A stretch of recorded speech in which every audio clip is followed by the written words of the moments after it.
Welcome, everyone. This is Insights with Robin, reminding you to enjoy and appreciate what makes us uniquely extraordinary. Hello, everyone. I'm so glad to have you here with me. Today's topic is the first of a 3-part series on how nature shows love. It's something I learned a lot about recently. Nature provides beautiful, countless, profound examples of love.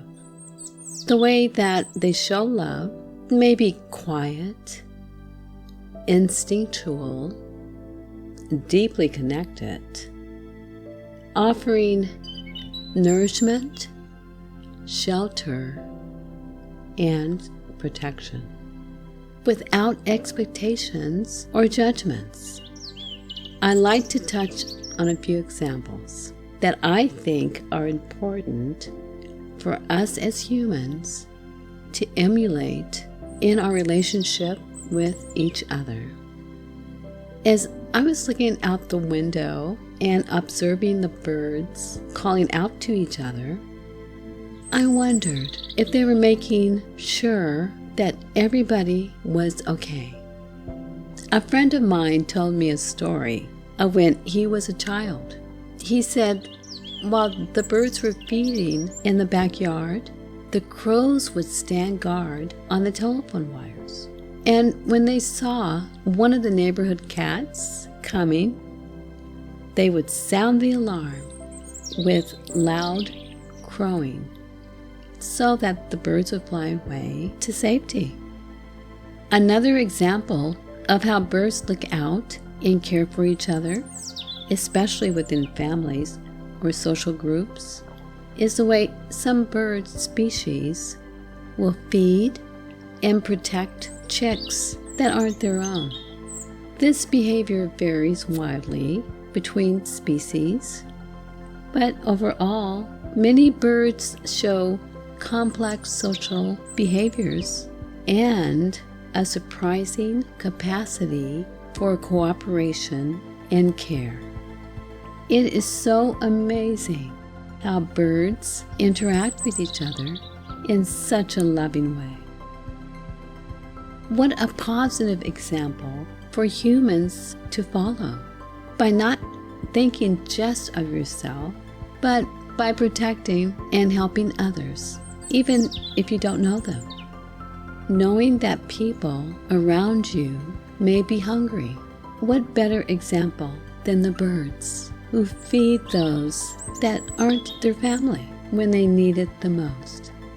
Instead of each of us thinking in terms of every man for himself, we can and should think of each other as an interconnected community and recognize that our well-being is linked to helping others. Another great example of mutual care and cooperation, believe it or not, are bees and flowers. When bees pollinate while collecting nectar, they are helping the flowers reproduce, and at the same time, the flowers are feeding the bees. Scientists call this symbiosis, which refers to the interdependent cooperation between different species. Another aspect about honeybees is that they are self-sacrificing. And what I mean by that is the way they defend the hive. After the bees sting the predator, they die. And their sacrifice protects the queen and the whole colony. So as humans, we can also form similarly symbiotic relationships, not just with our family and friends, but with our whole community as a whole. Because if one person is in trouble, and needs our assistance, we need to be there for each other, because we may need someone someday to help us. I look forward to part 2 of this 3-part series, where we will continue to examine the ways in which love is the common denominator in nature and humans. I hope you will join me next week. You have been listening to Insights with Robin.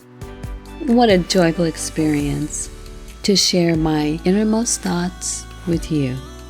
For more inspirational insights, be sure to go to YouTube to like and subscribe, or go to insightswithrobin.com to find it on your favorite podcast app.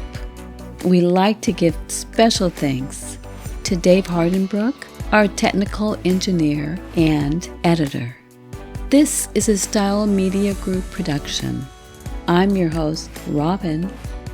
Until next Wednesday, keep smiling.